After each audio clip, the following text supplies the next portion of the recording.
जय हिंद, वणक्कम, सत श्री अकाल, नमस्कार। Welcome to Sonu army classes. Student, आप लोगों के लिए गुड न्यूज़ है कि आप लोगों के लिए न्यू बैच स्टार्ट कर दी गई है सोनू आर्मी क्लासेस ऐप पर।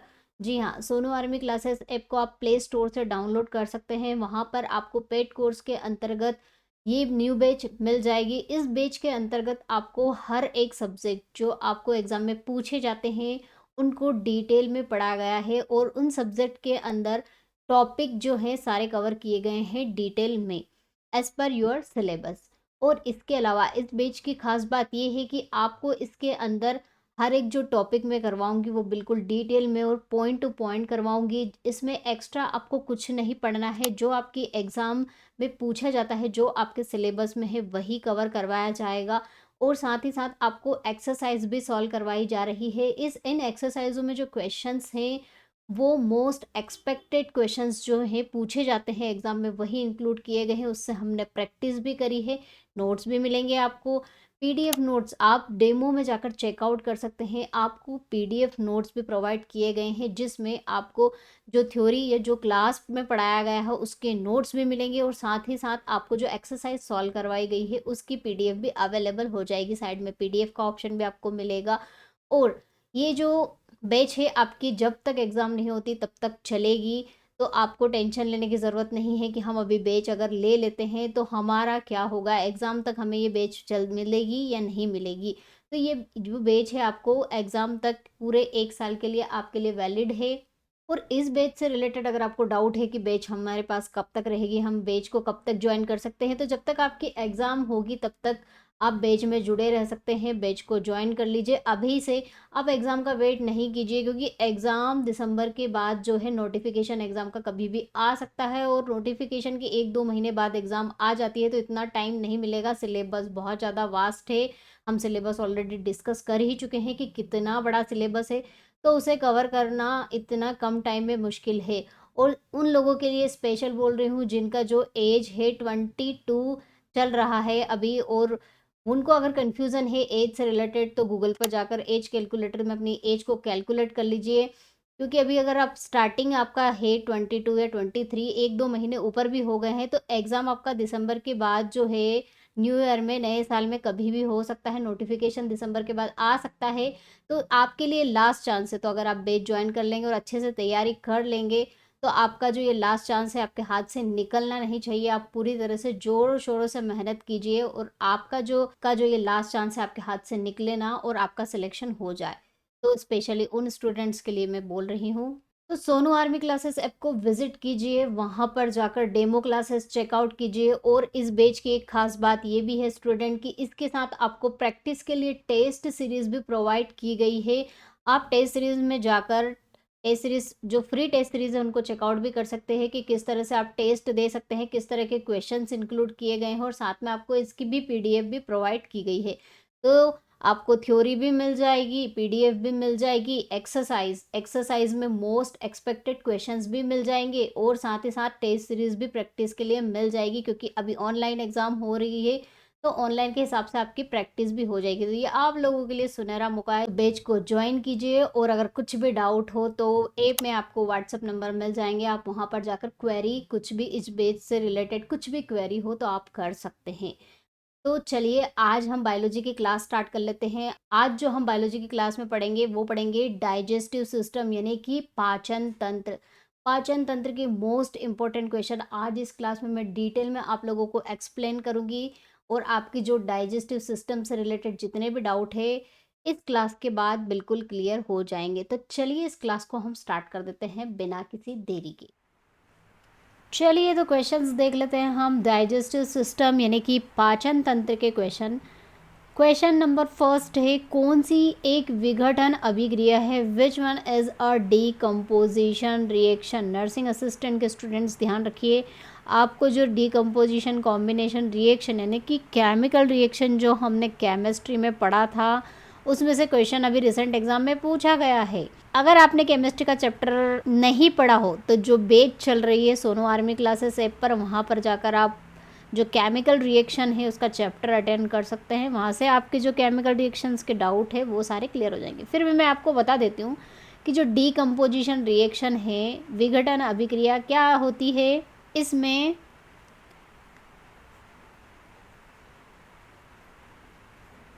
रिएक्टेंट्स, एक रिएक्टेंट से आपको कितने मिलेंगे, एक से ज़्यादा, मतलब वो डीकम्पोज हो जाएगा, ब्रेक डाउन हो जाएगा, टूट जाएगा एक से ज़्यादा में। तो इस टाइप की जो रिएक्शंस होती है ना, उनको कहा जाता है डीकम्पोजिशन रिएक्शन, विघटन अभिक्रिया। अब हम जो ये दी हुई है रेस्पिरेशन की अगर हम बात करें तो ये क्या एक डीकम्पोजिशन रिएक्शन है, नहीं है। फोटोसिंथेसिस डीकम्पोजिशन का जस्ट अपोजिट है, ये कॉम्बिनेशन रिएक्शन होती है, it's a type of combination reaction. Digestion क्या एक डीकम्पोजिशन रिएक्शन है, क्योंकि डाइजेशन की डेफिनेशन ही क्या होती है कि जो कॉम्प्लेक्स सब्सटेंस होते हैं, कॉम्प्लेक्स जो पदार्थ होते हैं, जटिल पदार्थों को सरल पदार्थों में तोड़ना, break down complex substances into small substances, ताकि वो क्या हो जाए, इजीली एब्जॉर्ब हो जाए हमारी बॉडी के द्वारा और हमें एनर्जी मिल जाए। तो ये क्या होता है, डाइजेशन होता है। तो डाइजेशन क्या है, एक विघटन यानी कि डीकम्पोजिशन रिएक्शन होती है। चलिए नेक्स्ट क्वेश्चन कर लेते हैं। लार में उपस्थित एमाइलेज एंजाइम किसका पाचन करता है? Amylase enzyme present in saliva use to digest. तो स्टूडेंट आपको मैं बता दूं कि जब हम खाना खाते हैं हमारे मुंह से, माउथ से अंदर जाता है, ये आप सभी को पता है, लेकिन माउथ के अंदर क्या होता है, स्लाइवा प्रेजेंट होता है। तो स्लाइवा भी क्या करता है, स्लाइवा का काम ल्यूब्रिकेंट करना ही नहीं है, हमारे जो खाने को डाइजेशन की प्रोसेस जो होती है वो हमारे माउथ से भी स्टार्ट हो जाती है।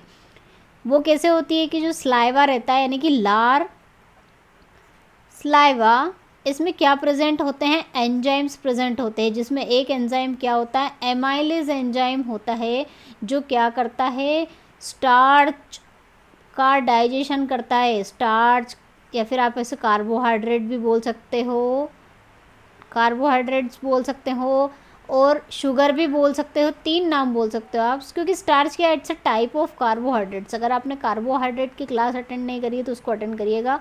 स्टार्च क्या आता है, कार्बोहाइड्रेट के अंतर्गत आता है, और कॉम्प्लेक्स टाइप का क्या होता है, कार्बोहाइड्रेट होता है, पॉलीसेकेराइड टाइप का कार्बोहाइड्रेट होता है। तो ये किस में ब्रेक डाउन होता है, किस या फिर किसका पाचन करता है, हमारा जो स्लाइवा है वो शुगर, स्टार्च या फिर कार्बोहाइड्रेट, नाम तीनों में से कोई सा भी नाम एग्जाम में दे सकते हैं आपको। तो किसका डाइजेशन होता है हमारे माउथ में, शर्करा या फिर कार्बोहाइड्रेट या फिर स्टार्च। चलिए नेक्स्ट क्वेश्चन है, आहार और वायु दोनों के लिए उभयनिष्ठ या सामान्य मार्ग क्या होता है? Which is the common passway for the both food and air? हमारा माउथ है, माउथ को क्या कहा जाता है डाइजेशन में, बकल कैविटी। अब बकल कैविटी कहा जाता है, बकल कैविटी के बाद हमारा खाना कहाँ आता है, ऐसा फोगस में, ऐसा फोगस में खाना आता है। तो ऐसा फोगस के पहले भी क्या होता है, फेरिंग्स होता है। फेरिंग्स क्या है, ये कॉमन पाथवे है for the food and air, क्योंकि हम जब खाना खाते हैं और हम जो सांस लेते हैं, दोनों की जाने का जो रास्ता है, पाथ है, वो सेम होता है, रास्ता समान होता है। और जहाँ से ये दोनों एक दूसरे से जुड़ते हैं या फिर जो ये रास्ता कॉमन होता है दोनों के लिए, उसको क्या कहा जाता है, पर्टिकुलर नाम है फेरिंग्स, उसे कहा जाता है ग्रसनी कहा जाता है। खाना हमारा बकल कैविटी से स्टार्ट हो जाता है डाइजेशन, बकल कैविटी का लास्ट यानी कि पिछला बैक साइड का जो पार्ट होता है वो होता है फेरिंग्स। उसके बाद खाना कहाँ आता है, एसाफोगस में, ध्यान रखिएगा। चलिए नेक्स्ट है, ट्रेकिया में भोजन का प्रवेश किसके द्वारा रोका जाता है? अब ट्रेकिया किसे कहते हैं, ये ध्यान रखिएगा, क्या है ये, श्वास नली, श्वास नली को ट्रेकिया कहते हैं। तो हमें पता है कि हमारा ट्रेकिया और एसाफोगस दोनों के लिए रास्ता क्या होता है, सेम होता है, खाना भी उसी रास्ते से जाता है और हाँ सांस भी हम उसी रास्ते से लेते। तो जब हम खाना निगलते हैं, खाना हमारा एसाफोगस में जाता है, तब इसको कौन रोकता है, सांस नली में, ट्रेकिया में जाने से कौन इसको स्टॉप करता है खाने को? तो कौन करेगा, एक पर्टिकुलर नाम है उसका, उसे कहा जाता है एपिग्लोटिस। तो एपिग्लोटिस क्या कर देता है, जो ट्रेकिया होता है उसे जब खाना आता है तो उसे क्लोज कर देता है, और जैसे खाना निगल जाते हैं फिर से वो क्या कर देता है, उसे ओपन कर देता है। तो ये किसका काम है, एपिग्लोटिस का। तो आपने अगर स्ट्रक्चर देखा होगा, बैच अगर अटेंड करी होगी तो बैच में मैंने पढ़ाया है, पूरा आपको स्ट्रक्चर बताया है जिसमें कहाँ से खाना कहाँ जाता है, एपिग्लोटिस कहाँ पर आपको मिलेगा, ये सब। चलिए नेक्स्ट क्वेश्चन है, एक वयस्क मनुष्य का पूरा डाइजेस्टिव सिस्टम कितने मीटर का होता है। तो पहले तो आपको बता दूं कि जो डाइजेस्टिव सिस्टम है हमारा, या फिर डाइजेस्टिव सिस्टम से पूछा जा सकता है, या फिर एलिमेंट्री कैनाल, एलिमेंट्री कैनाल के नाम से भी पूछा जा सकता है, क्योंकि ये स्ट्रक्चर जो फॉर्म होता है इसे एलिमेंट्री कैनाल कहा जाता है, जो हमारे माउथ से स्टार्ट होता है और कहाँ पर एंड होता है, एनस तक। यहाँ से यहाँ तक इसकी लंबाई होती है पूरी एलिमेंट्री कैनाल की या फिर डाइजेस्टिव सिस्टम की। तो इसकी लेंथ कितनी होती है, 9 मीटर। अगर मीटर में पूछा जाए तो 9 मीटर, और अगर फिट में पूछा जाए तो 32 फीट इसकी लेंथ होती है, ध्यान रखिएगा। चलिए नेक्स्ट क्वेश्चन कर लेते हैं, भोजन करते समय मुंह में लार का क्या काम है, क्या करता है, what is the function of saliva in the mouth while eating. ये चबाने और निगलने में मदद करता है, it help in chewing and excelling. यह भोजन को गीला करता है, इट डिज़ोल्व द फूड। जी हाँ, यह स्टार्च को शर्करा में बदलता है, it convert starch into sugar. तो ये सारे ऑप्शन क्या है, करेक्ट है, ये सभी काम है सलाइवा का। तो इसका राइट आंसर क्या होगा, उपरोक्त सभी। नेक्स्ट क्वेश्चन देख लेते हैं स्टूडेंट्स, मनुष्य की लार में कौन सा एंजाइम होता है, which enzyme is present in the human saliva. तो अभी हमने ऊपर क्वेश्चन में डिस्कस किया है, जिसे क्या कहा जाता है, जिसे क्या कहा जाता है, एमिलेज एंजाइम। ठीक है, एमिलेज एंजाइम पाया जाता है हमारी सलाइवा में, हमारे लार में, लेकिन यहाँ पर तो एमिलेज एंजाइम का नाम ही नहीं दिया है। तो आपको बता दूँ, इसी को ही क्या कहा जाता है, टाइलिन। तो ये जो टाइलिन है इसी का दूसरा नाम क्या है, एमिलेज एंजाइम। तो इसका राइट आंसर क्या होगा, टाइलिन। ये ना ए भी ऑप्शन में दे सकते हैं और ये भी दे सकते हैं, तो दोनों आपको ध्यान रखना है। चलिए नेक्स्ट क्वेश्चन कर लेते हैं, आहार नाल का कौन सा भाग पाचन एंजाइम स्त्रावित नहीं करता है, which part of the alimentary canal does not secrete digestive enzyme. तो मुंह में तो है हमारा, कौन से एंजाइम होता है, एमाइलेज एंजाइम होता है, स्टमक में भी हाइड्रोक्लोरिक एसिड होता है, गैस्ट्रिक जूस होता है, डिडियोनम में भी बहुत सारे, आपको आगे हम क्वेश्चन करेंगे समझ में आ जाएगा कौन कौन से एंजाइम्स और कौन कौन सी ग्लैंड्स इसमें वर्क करते हैं। ऐसा फोकस की अगर मैं बात करूँ तो ऐसा फोकस क्या होता है, ये लंबी नली होती है जो हमारे क्या है, स्टमक से इस तरह से जुड़ी होती है। यहाँ हमारा स्टमक होता है, यहाँ माउथ होती है, बकल कैविटी से खाना ऐसा फोकस में आता है। तो ये जो ऐसा फोकस है, ये कोई किसी भी प्रकार का खाने का डाइजेशन नहीं करता है, ध्यान रखिएगा। ये क्वेश्चन ये भी पूछा सकता है कि हमारी जो एलिमेंट्री कैनाल है उसमें खाने का डाइजेशन कौन से पार्ट में नहीं होता है, तो ऐसा फोकस में नहीं होता है, क्योंकि यहाँ पर कोई से भी पाचक एंजाइम नहीं होते हैं। यहाँ पर आपको श्लेष्म ग्रंथियाँ या फिर म्यूकस जिसे कहते हैं वो मिलेगा, जो क्या करते हैं, खाने को ल्यूब्रिकेंट बनाते हैं। तो इसका राइट आंसर क्या हुआ, ग्रास नली ऐसा फोकस। चलिए नेक्स्ट क्वेश्चन देख लेते हैं, भोजन के पहुंचते ही ग्रास नली की दीवारों में संकुचन और फैलाव होता है, जिसे क्या कहते हैं। तो जैसे ही ऐसा फोकस में खाना आता है तो ऐसा फोकस इस तरह से होने लगता है इंटरनली, एक्सटर्नली बात नहीं कर रही हूँ, इंटरनली इस तरह से खाना हो उसमें जाता है। उसमें क्या होता है कि गर्त होने लगते हैं, मतलब ऐसे गड्ढे होल्स बन जाते हैं, फिर ये ऊपर उठ जाता है, फिर गड्ढे हो जाते हैं, होल्स बन जाते हैं। तो इस तरह का जो मूवमेंट होता है ऐसा फोकस का, उसे क्या कहा जाता है, क्रमाकुंचन पेरिस्टेल्सिस।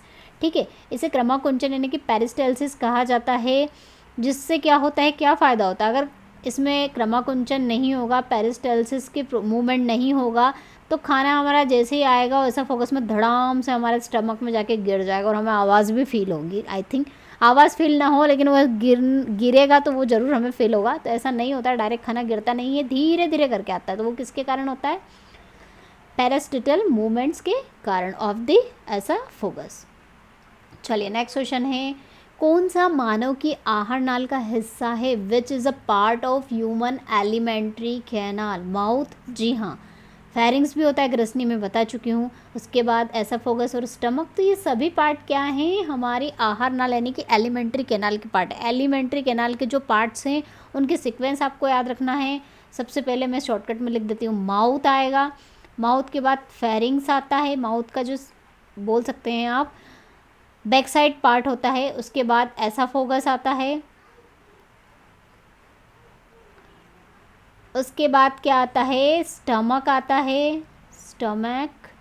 उसके बाद आती है हमारी क्या, इंटेस्टाइन। अब इंटेस्टाइन में सबसे पहले कौन सी आएगी, स्मॉल आती है, और उसके बाद लार्ज, और फिर रेक्टम, और लास्ट में एनस। तो ये जो सीक्वेंस है आपको याद होनी चाहिए। चलिए नेक्स्ट क्वेश्चन है, इनमें से कौन सा अनुक्रम मानव पाचन तंत्र से संबंधित है, which of following sequence is correct with respect to human digestive system. तो सबसे पहले क्या होगा, इंजेक्शन होगा। जी हाँ, इंजेक्शन होगा। अंतर्ग्रहण जिसे कहता है, यहाँ भी अंतर्ग्रहण हो रहा है और यहाँ भी इंजेक्शन हो रहा है। चलिए दोनों ऑप्शन बिल्कुल करेक्ट है, दो तो हट ही गए। सबसे पहले तो हमें इंजेक्ट करना होगा खाना। उसके बाद क्या होता है, खाने का डाइजेशन होता है। ऑब्वियसली डाइजेशन, खाने को निगलना, इंजेक्ट करना, उसके बाद उसका डाइजेशन करना, उसको पचाना। तो कौन सा ऑप्शन करेक्ट होगा इन दोनों में से। यहाँ पर तो एब्जॉर्प्शन हो रहा है, डाइजेस्ट नहीं हुआ, उसके पहले एब्जॉर्प्शन तो हो ही नहीं सकता, अवशोषण हो ही नहीं सकता ना। तो ये ऑप्शन भी गया। अब हमारा ऑप्शन क्या बचा लास्ट, इंजेक्शन होता है, डाइजेशन होता है, उसके बाद एब्जॉर्प्शन यानी कि अवशोषण होता है, एसिमिलेशन यानी कि स्वांगीकरण। अब ये प्रोसेस क्या होती है, अगर आपको समझ में ना आए तो मैं आपको एक्सप्लेन भी कर देती हूँ। लास्ट में एक्सर्शन यानी कि त्याग होता है। इंजेक्शन में क्या होता है, हम खाने को ग्रहण करते हैं, उसको अंदर ले जाते हैं माउथ में, उसके बाद उसका डाइजेशन होता है, उसके बाद डाइजेस्ट होकर जो भी हमें पोषक तत्व मिलते हैं वो एब्जॉर्ब हो जाते हैं, और एब्जॉर्प्शन के बाद एसिमिलेशन होता है। एसिमिलेशन दैट मीन्स जो हमारी सेल्स होती है जिन्होंने एब्जॉर्ब किया है इस खाने को, वो क्या करती है, ब्लड के थ्रू डिफरेंट डिफरेंट पार्ट पर जहाँ पर इसकी ज़रूरत होती है वहाँ पर उसको डिस्ट्रीब्यूट कर देती है, जिसे क्या कहते हैं, एसिमिलेशन यानी कि स्वांगीकरण कहते हैं। और उसके बाद लास्ट में जो बचा कुचा वेस्टेज है वो एक्सर्शन प्रोसेस के थ्रू रेक्टम एनस से होता हुआ बाहर निकल जाता है। तो ये पूरी प्रोसेस ध्यान रखिएगा। इसका राइट आंसर क्या हुआ, ऑप्शन सी। चलिए नेक्स्ट क्वेश्चन कर लेते हैं, अमाशय में दूध का फटना किसके कारण होता है, eruption of milk in the stomach is due to, किसके कारण होता है ये प्रोसेस। तो मैं आपको बता दूं, हमारे स्टमक में आपको दो एंजाइम्स मिलेंगे, एक तो पेप्सिन और दूसरा मिलेगा रेनिन। पेप्सिन और रेनिन ये दोनों जो हैं क्या करते हैं, डाइजेशन ऑफ प्रोटीन, ये प्रोटीन का डाइजेशन करते हैं दोनों, लेकिन दोनों अलग अलग टाइप के प्रोटीन का डाइजेशन करते हैं। पेप्सिन क्या करता है, नॉर्मल जो प्रोटीन है हमारे खाने में रहता है उसका डाइजेशन करता है, और रेनिन क्या करता है, रेनिन का काम है कि जो हमारा मिल्क प्रोटीन होता है, मिल्क प्रोटीन क्या नाम है अगर आपको याद हो तो, जिसे क्या कहा जाता है, केसीन। तो ये क्या करता है, केसीन का डाइजेशन करता है मिल्क प्रोटीन का, कौन, रेनिन। तो दूध का फटना किसके कारण होता है, दूध का फटने का मतलब ये है कि जो केसीन है वो किस में कन्वर्ट कर देता है, पेरा केसीन में। केसीन किस में कन्वर्ट हो जाता है, पैरा केसीन में, with the help of rennin. तो इसका राइट आंसर क्या होगा, रेनिन, जो क्या होता है, दूध का दही में बनना कहलाता है। चलिए नेक्स्ट है, हमारे पाचन तंत्र के रस, पाचन तंत्र का कौन सा रस होता है, उसे क्या कहा जाता है, गैस्ट्रिक जूस। गैस्ट्रिक जूस क्या है, हमारा डाइजेस्टिव जूस होता है। इसमें कौन सा अम्ल उत्सर्जित होता है, जो भोजन के हानिकारक जीवाणुओं को मार देता है। अब यहाँ पर 2-3 क्वेश्चन आपके एक साथ ही कवर हो गए। कैसे, सबसे पहले तो हमारा जो पाचन तंत्र का रस है उसे क्या कहते हैं, गैस्ट्रिक जूस, या फिर गैस्ट्रिक जूस होता है क्या, वो कवर हो गया। अब गैस्ट्रिक जूस में ही अम्ल मिलता है हमारा बॉडी में, तो वो कौन सा अम्ल मिलता है, हाइड्रोक्लोरिक एसिड HCl। या फिर क्वेश्चन इस तरह से भी पूछा जा सकता है कि हमारे स्टमक में कौन सा एसिड बनता है, तो कौन सा बनता है, हाइड्रोक्लोरिक एसिड बनता है। ये तो आपका आंसर हो गया। उसके बाद एक और बात ध्यान में रख लीजिए HCl के बारे में, ये क्या करता है, हमारे भोजन में अगर कुछ जीवाणु रह जाते हैं, बैक्टीरिया रह जाते हैं, हार्मफुल बैक्टीरिया, तो उसको क्या करने का, उसको निष्क्रिय यानी कि उसको डिस्ट्रॉय करने का काम कौन करता है, HCl। ठीक है, तो ये ध्यान रखिएगा HCl के बारे में, और कहाँ बनता है, स्टमक में बनता है। चलिए नेक्स्ट क्वेश्चन है, कौन सी कोशिकाएं हाइड्रोक्लोरिक एसिड का स्त्रावण करने में सहायता देती है, which cells help in the secretion of hydrochloric acid. Student, hydrochloric acid के ऊपर क्वेश्चन बहुत बार पूछा जाता है एग्जाम में, तो हाइड्रोक्लोरिक एसिड कहाँ बनता है, क्या काम करता है, ये तो हम देख चुके हैं, लेकिन एक बात और ये भी आपको पता होनी चाहिए कि इसका जो सिक्रेशन, ध्यान रखिएगा हर चीज़ का हमारे जो ह्यूमन बॉडी है उसके सिक्रेशन के लिए हार्मोन्स प्लस कोशिकाओं की ज़रूरत पड़ती है। तो यहाँ पर कोशिका पूछिए कि जो कौन सी सेल्स होती हैं, सेल्स की ज़रूरत पड़ती है हमें किसी भी एंजाइम या फिर एसिड को सिक्रेशन करने के लिए, तो यहाँ पर कौन सी कोशिकाएं हैं जो हाइड्रोक्लोरिक एसिड का सिक्रेशन करती है, तो वो कौन सी होती हैं, ऑक्सेंटिक कोशिकाएं और ऑक्सेंटिक सेल्स होती हैं विच सिक्रेट हाइड्रोक्लोरिक एसिड। चलिए नेक्स्ट है, जठर रस का स्त्रावण अमाशय में किसके द्वारा किया जाता है, जिसमें एंजाइम पाए जाते हैं, gastric juice is secreted by the stomach. अब स्टमक में गैस्ट्रिक जूस हमेशा ध्यान रखिएगा स्टमक में मिलेगा, पहले तो ये क्वेश्चन आपका यहाँ पर कवर हो रहा है। विच कंटेन एंजाइम, कौन सा एंजाइम होता है, तो ध्यान रखिएगा आपका जो गैस्ट्रिक जूस है, जठर रस जिसे कहा जाता है, जठर रस, जठर रस में कौन कौन से एंजाइम प्रेजेंट होते हैं, गैस्ट्रिक जूस में कौन कौन से एंजाइम्स होते हैं, तो ध्यान रखिएगा एक तो हाइड्रोक्लोरिक एसिड हमारे स्टमक में होता है, वो आपका फिक्स हो गया। उसके बाद अभी मैंने रेनिन की बात करी थी,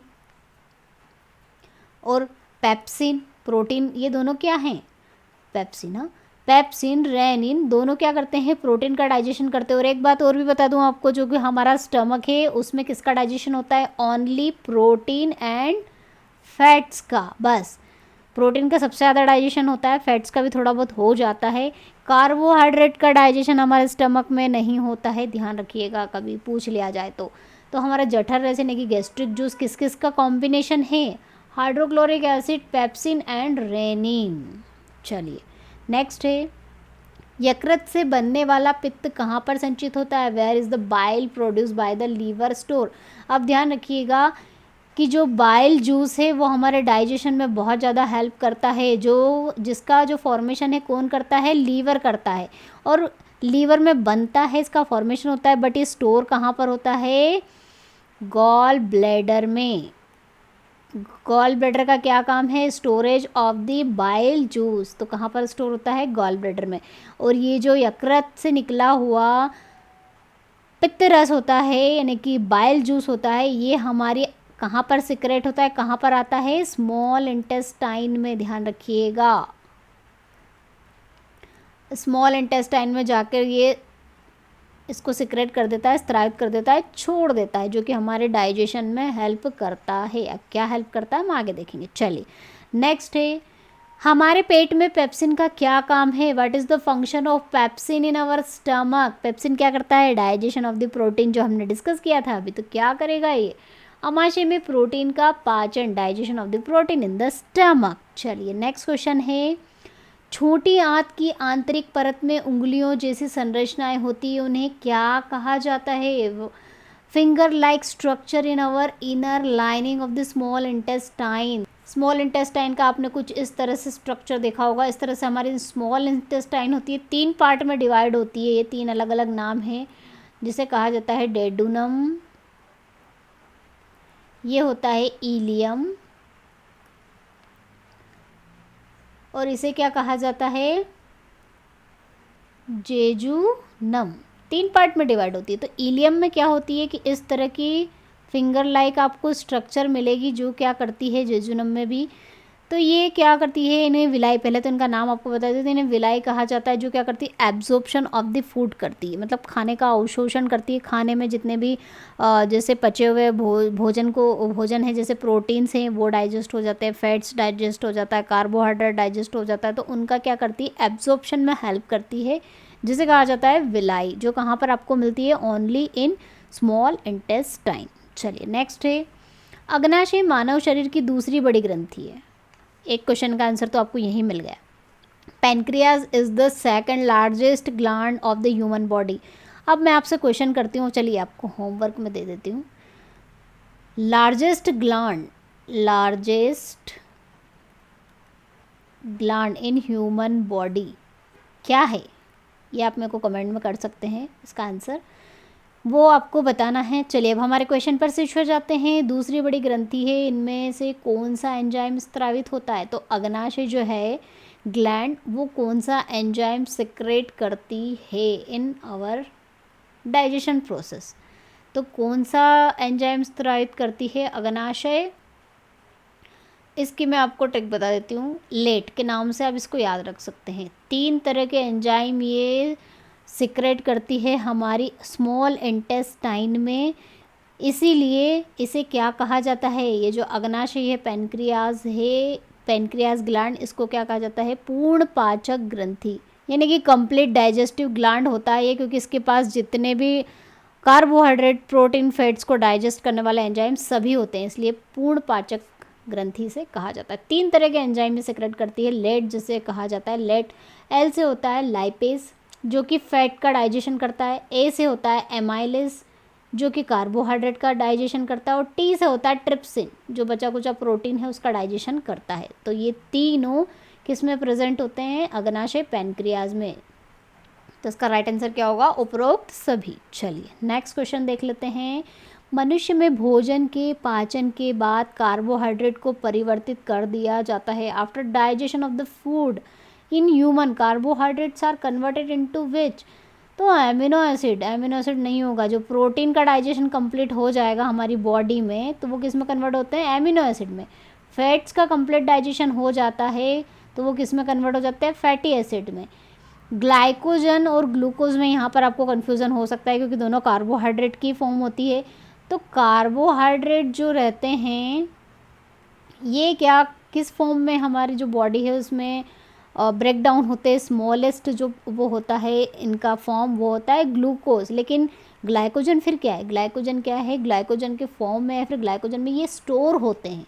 बाकी जो स्मॉलेस्ट डाइजेशन प्रोडक्ट बना कार्बोहाइड्रेट का वो क्या होता है? ग्लूकोज होता है। इसलिए कंफ्यूज नहीं होना, ग्लाइकोजन स्टोरेज फॉर्म होती है और ये स्मॉलेस्ट फॉर्म होती है। चलिए नेक्स्ट है, मनुष्य में वसा, कार्बोहाइड्रेट, प्रोटीन व सभी पोषक पदार्थों का पूर्ण पाचन कहाँ पर होता है? Where does complete digestion of fats, carbohydrates, protein and all nutrients takes place in human body? तो आपको मैं बता दूं कि हमारा जो स्टमक है, माउथ में कार्बोहाइड्रेट का पाचन होता है ना। कार्बोहाइड्रेट का पाचन हमारे माउथ में हो जाता है, लेकिन कम्प्लीटली डाइजेशन नहीं होता है कार्बोहाइड्रेट का माउथ में। क्यों नहीं होता है? क्योंकि हम खाना इतना जल्दी जल्दी खाते हैं तो कितना टाइम लगता है ना डाइजेशन होने में, तो इतनी जल्दी पच नहीं पाता। लेकिन थोड़ा बहुत डाइजेशन माउथ में कार्बोहाइड्रेट का हो जाता है। उसके बाद स्टमक आता है। स्टमक में किसका? प्रोटीन का। मेनली प्रोटीन का डाइजेशन स्टमक में होना स्टार्ट हो जाता है बहुत सारा डाइजेशन प्रोटीन का स्टमक में होता है। उसके बाद हमारा खाना स्मॉल इंटेस्टाइन में आता है। स्मॉल इंटेस्टाइन में क्या होते हैं? बचा कुचा प्रोटीन, कार्बोहाइड्रेट और फैट्स, तीनों का कंप्लीट डाइजेशन हो जाता है किसमें? स्मॉल इंटेस्टाइन में। तो इसका राइट आंसर क्या होगा? Small intestine. लार्ज इंटेस्टाइन नहीं है क्योंकि लार्ज इंटेस्टाइन का सिर्फ एक ही काम होता है, वाटर एब्जॉर्ब करती है बचा कुचा। चलिए नेक्स्ट है, किसके ऑक्सीकरण के समय अधिकतम मात्रा में ऊर्जा उत्पन्न होती है? During the oxidation of which maximum amount of energy is released? तो स्टार्च, प्रोटीन, वसा, इन तीनों से एनर्जी मिलती है। विटामिन से एनर्जी हमें नहीं मिलती। ध्यान रखिएगा, विटामिन का चैप्टर अगर आपने पढ़ा होगा तो इससे हमें एनर्जी नहीं मिलती है। इससे क्या, ये सिर्फ हमारा जो इम्यून सिस्टम है उसको स्ट्रॉन्ग करता है, ये फंक्शन होते हैं। और भी बहुत सारे फंक्शन होते हैं विटामिन के, बट ये एनर्जी नहीं देता है। स्टार्च देता है, प्रोटीन देता है, फैट देता है। फैट सबसे ज़्यादा एनर्जी देता है, ध्यान रखिएगा। सबसे ज़्यादा एनर्जी कौन देता है? फैट। उसके बाद कौन देता है? प्रोटीन। और उसके बाद कार्बोहाइड्रेट्स ये एनर्जी देते हैं। सबसे ज़्यादा किससे मिलती है? फैट से मिलती है, वसा से मिलती है। चलिए मैं आपको एक बात और बता देती हूँ, यहाँ पर जो फैट है उससे कितनी 9 किलो कैलोरी ऊर्जा मिलती है, 9.1 समथिंग है। 4.2 प्रोटीन, कार्बोहाइड्रेट से 4.2 मिलती है किलो कैलोरी। और प्रोटीन से मिलती है 5.1 किलो कैलोरी समथिंग ऊर्जा। तो सबसे ज़्यादा किससे मिली? फैट से। तो राइट आंसर हुआ फैट। चलिए नेक्स्ट क्वेश्चन कर लेते हैं। मानव शरीर में पाई जाने वाली सबसे बड़ी ग्रंथि कौन सी होती है? The largest gland found in the human body is. ये आपको मैंने होमवर्क दिया है, इसका आंसर मैं नहीं बताने वाली हूँ, आपको कमेंट सेक्शन में लिखना है कौन सी होती है। चलिए नेक्स्ट क्वेश्चन है, निम्न में से किसका पाचन मानव शरीर नहीं कर सकता है? Which of the following can not digested by the human body. Human body सब पचाता है, लेकिन किसका नहीं करता है? सेल्यूलोज का नहीं करता है। क्यों नहीं करता है? क्योंकि देखो मैं आपको बता दूं, खाना हमारा स्टमक से स्मॉल इंटेस्टाइन से कहाँ पर जाता है? लार्ज इंटेस्टाइन में जाता है। लार्ज इंटेस्टाइन का कुछ पार्ट कुछ इस तरह से होती है हमारी लार्ज इंटेस्टाइन। तो ये जो पार्ट होता है इसे क्या कहा जाता है? सिकम। और ये होती है यहाँ पर अपेंडिक्स, और ये हमारी स्मॉल इंटेस्टाइन। तो ये जो सिकम था, सिकम का काम पहले के टाइम पर क्या था? ये दोनों मिलकर क्या करते थे? सेल्यूलोज का डाइजेशन करते थे। लेकिन अब हमने कंदमूल खाना, फूल पत्तियाँ खाना, फूल नहीं, पत्तियाँ खाना कम कर दिया है, तो इसलिए इसका जो साइज़ है छोटा हो गया हमारी बॉडी में, ह्यूमन बॉडी में। इसलिए सेल्यूलोज का डाइजेशन है हमारी बॉडी में नहीं होता है। एनिमल्स में इसका साइज़ बड़ा होता है, वो अच्छे से डाइजेस्ट करते हैं सेल्यूलोज को, और वो खाते भी घास वगैरह है, तो इसलिए सेल्यूलोज का पाचन उनकी बॉडी में होना भी ज़रूरी है। तो हमारी जो ह्यूमन बॉडी है उसमें किसका पाचन नहीं होता है? सेल्यूलोज का। चलिए नेक्स्ट है, अम्ल की अभिक्रिया से पेट के अंदरूनी परत को बचाने का कार्य कौन करता है? हाँ जी, स्टमक। हमने देखा हमारे स्टमक में क्या है? Hydrochloric acid. अब एसिड है तो ये हमारे स्टमक से रिएक्शन क्यों नहीं करता है? ये हमारे स्टमक को ख़राब क्यों नहीं करता है? इसलिए नहीं करता है क्योंकि हमारे स्टमक की जो इनर वॉल होती है ना, उसमें कौन कौन सी कोशिकाएं पाई जाती है? म्यूकस यानी कि श्लेष्म कोशिकाएं, या फिर श्लेष्म का बना होता है। तो श्लेष्म जो होता है वो क्या होता है? क्षारीय प्रकृति का होता है, बेसिक नेचर का होता है। अब बेसिक नेचर का होगा तो एसिड बेस रिएक्शन करेंगे, न्यूट्रल कर देगा ये इसको, इसलिए क्या करता है? इसको ख़राब नहीं करता है। लेकिन कभी कभी इसकी मात्रा कम हो जाए, कुछ प्रॉब्लम हो जाता है, तो ये ख़राब करने लग जाता है। एक प्रॉब्लम भी क्रिएट होती है, जैसे क्या कहते हैं? अल्सर। अल्सर की प्रॉब्लम हो जाती है। वो क्यों होती है? क्योंकि ये HCl क्या करने लगता है? रिएक्शन स्टार्ट हो जाती है हमारी स्टमक की वॉल के साथ, जिसे कहा जाता है अल्सर। तो राइट आंसर क्या होगा यहाँ पर हमारा? स्लैश में यानी कि म्यूकस।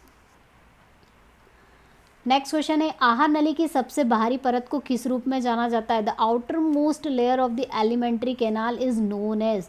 तो हमारी जो एलिमेंट्री कैनाल है पूरी मुंह से लेकर एनस तक, उसकी इंटरनल जो परत होती है उसे क्या कहा जाता है? इंटरनल को क्या कहा जाता है? किसकी बनी होती है? म्यूकोसा, म्यूकस की म्यूकस होते हैं उसमें, इसलिए वो रिएक्शन नहीं करता, हमने अभी डिस्कस किया। और सबसे एक्सटर्नल इन 4 परतें होती है, 4 परत में से सबसे जो अंदर वाली परत है उसे म्यूकोसा कहा जाता है, उसके बाद वाली को सब म्यूकोसा कहा जाता है, और उसके बाद एक और रहती है उसे मस्कलरीज कहा जाता है, और सबसे आउटर मोस्ट को क्या कहा जाता है? सेरोसा। ये ध्यान रखिएगा। चलिए नेक्स्ट है, सिकम का उपयोग पाचन के लिए किया जाता है। Caecum is use for the digestion of what? Cellulose. कौन सी पाचन ग्रंथि नहीं है which is not a digestive gland? तो सलेवरी ग्लैंड तो है, अमाशय गैस्ट्रिक जूस, गैस्ट्रिक ग्लैंड भी है, पेनक्रियाटिक ग्लैंड, अग्नाशय ये भी एक ग्रंथि होती है। एड्रिनल ग्लैंड जो है ये हमारा डाइजेस्टिव सिस्टम का ग्लैंड नहीं है, दूसरी जगह का है। जब हम ग्लैंड्स पढ़ेंगे तो उसमें आपको बताऊंगी मैं। चलिए नेक्स्ट क्वेश्चन है, अधिक अमीनो अम्ल का यूरिया में परिवर्तन कहाँ होता है? Where does the conservation of excess amino acid to urea. तो हमारे अमीनो एसिड में प्रोटीन ब्रेक डाउन हो जाता है, और जब एक्सेस हो जाती है तो उसको यूरिया में बदल दिया जाता है, जो कौन करता है? यकृत यानी लीवर। लीवर के बहुत सारे फंक्शन, और लीवर बहुत ही इम्पोर्टेंट ग्लैंड है हमारी बॉडी का। इसका एक काम ये भी होता है कि अमीनो एसिड अगर एक्सेस हो जाए तो उसको यूरिया में चेंज करना। चलिए नेक्स्ट है, अग्नाशय रस में उपस्थित कौन सा एंजाइम प्रोटीन को एमिनो एसिड में बदलता है? Which enzyme present in pancreatic juice converts the protein into amino acid. तो एमिनो एसिड में कन्वर्ट करने का काम वो भी अग्नाशय रस में, यानी कि स्मॉल इंटेस्टाइन में हमारा जो प्रोटीन का डाइजेशन होता है वो किसके द्वारा होता है? कौन सा एंजाइम होता है? पेप्सिन हमारे स्टमक में कार्य करता है, ध्यान रखिएगा। और जो ट्रिप्सिन है, ट्रिप्सिन क्या करता है? ये प्रोटीन का डाइजेशन करता है और उसको किस में? एमिनो एसिड में कन्वर्ट कर देता है। किस में? स्मॉल इंटेस्टाइन में। तो उसका राइट आंसर क्या होगा? ट्रिप्सिन। चलिए नेक्स्ट क्वेश्चन है, यकृत एक सहायक पाचन ग्रंथि है जो पित्त का उत्पादन करती है। पित्त का क्या कार्य होता है? अब हमें पता है कि जो लीवर है वो हमारा बाइल जूस का सिक्रेशन करता है, प्रोडक्शन करता है। तो ये जो हमारा बाइल जूस है ये किसका डाइजेशन करता है, क्यों ज़रूरत लगती है इसकी हमें? तो ये क्या करता है, फैट का डाइजेशन करता है। और क्या करता है, फैट का एमल्सिफिकेशन यानी वसा का पाइसीकरण, जिसमें क्या होता है कि जो कॉम्प्लेक्स फैट्स होते हैं वो स्मॉलेस्ट या सिंपलेस्ट जो होते हैं फैट्स उनमें कन्वर्ट हो जाते हैं, फैटी एसिड में कन्वर्ट होते हैं, जिसे कहा जाता है वसा का पाइसीकरण। चलिए नेक्स्ट क्वेश्चन है, पाचन के पश्चात प्रोटीन किस में बदल जाते हैं? After digestion proteins are converted into amino acids. Amylase में उपस्थित होता है, एमाइलेज इज प्रेजेंट इन। तो एमाइलेज जो एंजाइम है, हमने LAP पढ़ा था, LAT पढ़ा था सॉरी। तो LAT में जो A था वो एमाइलेज एंजाइम था, जो कहाँ, पैनक्रियाज में था। और इससे पहले अगर आपको रिकॉल करूँ तो हमने माउथ में भी एक एमाइलेज एंजाइम पढ़ा जो हमारा स्टार्च का डाइजेशन कर रहा था। तो कहाँ पर होगा, लार व अग्नाशय दोनों में प्रेजेंट होता है। चलिए नेक्स्ट क्वेश्चन है, सक्कस एंट्रिकस किस ग्रंथि से स्त्रावित होता है? Which gland secrete succus Antrix.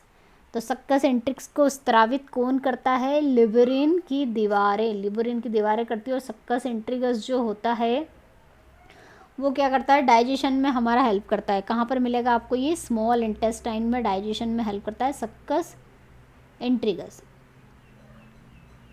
Succus Antrix. चलिए नेक्स्ट क्वेश्चन है, केसिन एक प्रकार का है, केसिन क्या है? It's a type of what? Milk protein. अभी हम डिस्कस कर चुके हैं ऑलरेडी। चलिए नेक्स्ट क्वेश्चन कर लेते हैं, टाइलिन अमाशय में भोजन को नहीं पचाता है, क्यों नहीं पचाता है? Ptyalin does not digest food in the stomach, क्यों? HCl मैंने बताया था हमारे स्टमक में प्रेजेंट होता है। तो टाइलिन कहाँ से आता है? हमारी लार से, स्लाइवा से टाइलिन आता है। और ये टाइलिन क्या करता है, स्टमक में आता है तो HCl इसे डिस्ट्रॉय कर देता है, इसलिए क्या करता है, भोजन नहीं पचा पाता है। HCl इसको क्या कर देता है, डीएक्टिवेट कर देता है, निष्क्रिय कर देता है। चलिए नेक्स्ट क्वेश्चन है, कौन सा हार्मोन अग्नाशय रस के स्त्रावण को प्रेरित करता है? Which hormone stimulate the secretion of pancreatic juice. तो कौन करता है? सिक्रेटिन। हर एक जो जूस हैं या फिर HCl हो गया, पैनक्रियाटिक जूस हो गया, या फिर हमारा बाइल जूस हो गया, इन सब के सिक्रेशन के लिए हार्मोन्स की ज़रूरत पड़ती है। तो इसका सिक्रेशन कौन सा हार्मोन करता है? सिक्रेटिन, ध्यान रखिएगा। नेक्स्ट है, पीलिया किसका रोग है? Jaundice is the disease of. तो ये किससे, हमारी डाइजेशन से रिलेटेड प्रॉब्लम होती है जिसमें हाथ पैर पीले हो जाते हैं। चलिए नेक्स्ट क्वेश्चन कर लेते हैं, हार्मोन जो पित्ताशय का संकुचन तथा अग्नाशय रस का स्त्रावण नियंत्रित करते हैं, उन्हें कौन सा हार्मोन्स होता है वो? तो कौन सा हार्मोन्स होता है? कैलिसिस्टोकाइनिन, जो ये काम करता है किसका, इनको ट्रिगर करता है, ट्रिगर करने का काम किसका है? कैलिसिस्टोकाइनिन का। चलिए नेक्स्ट है, कार्बोहाइड्रेट को पचने के बाद आखिरी में क्या बनता है? What happen at the end of digestion of carbohydrates. तो कार्बोहाइड्रेट्स की सिंपलेस्ट फॉर्म क्या है? मोनोसेकेराइड। तो मोनोसेकेराइड्स क्या होती है? स्मॉलेस्ट फॉर्म होती है। तो इसका राइट आंसर क्या होगा? मोनोसेकेराइड में कन्वर्ट होता है, जैसे कि ग्लूकोज, इसका एग्जाम्पल है। मोनोसेकेराइड क्या है? ग्लूकोज। चलिए नेक्स्ट क्वेश्चन है, प्रोटीन के पाचन एंजाइम कौन कौन से होते हैं? The digestive enzyme of protein are. तो कौन कौन से होते हैं? हमने पेप्सिन देखा था, जो कहाँ पर होता है? स्टमक में होता है। उसके बाद ट्रिप्सिन देखा था, तो ट्रिप्सिन कहाँ पर प्रेजेंट होता है? Small intestine. और सबसे लास्ट जो फॉर्म होती है प्रोटीन डाइजेशन की, वो होती है एरेप्सिन के द्वारा, जो जिसमें एमिनो एसिड फॉर्मेशन होता है। तो trypsin, pepsin, erepsin, these are the enzymes of proteins. तो स्टूडेंट, ये थी हमारी डाइजेस्टिव सिस्टम की क्लास। आपको डाइजेस्टिव सिस्टम की ये क्लास कैसी लगी कमेंट सेक्शन में ज़रूर लिखिएगा। अगर वीडियो पसंद आया हो तो लाइक करना ना भूले, और नए हो अभी भी चैनल पे तो सब्सक्राइब कर लीजिए, और नोटिफिकेशन बेल को तो प्रेस करना बिल्कुल ना भूले, ताकि लेटेस्ट क्लासेस की जो नोटिफिकेशन है वो आपको टाइम टू टाइम मिलते रहें। और सोनू आर्मी क्लासेस ऐप को विजिट कीजिए, न्यू बेच को विजिट कीजिए, डेमो क्लासेस को देखिए, आपको किस तरह से ये क्लासेस पसंद आ रही है, नहीं अगर आ रही है तो आप बैच को ज़रूर ज्वाइन कीजिएगा। मेरे हिसाब से आपको ये जो बैच है ज्वाइन करना चाहिए, क्योंकि इसमें मैंने डिटेल में हर एक टॉपिक आपके सब्जेक्ट का कवर किया है। तो ये क्लासेस आपके लिए बहुत ज़्यादा बेनिफिशियल होने वाली हैं। तो मिलते हैं स्टूडेंट नेक्स्ट क्लास में, तब तक के लिए जय हिंद, जय भारत, वंदे मातरम।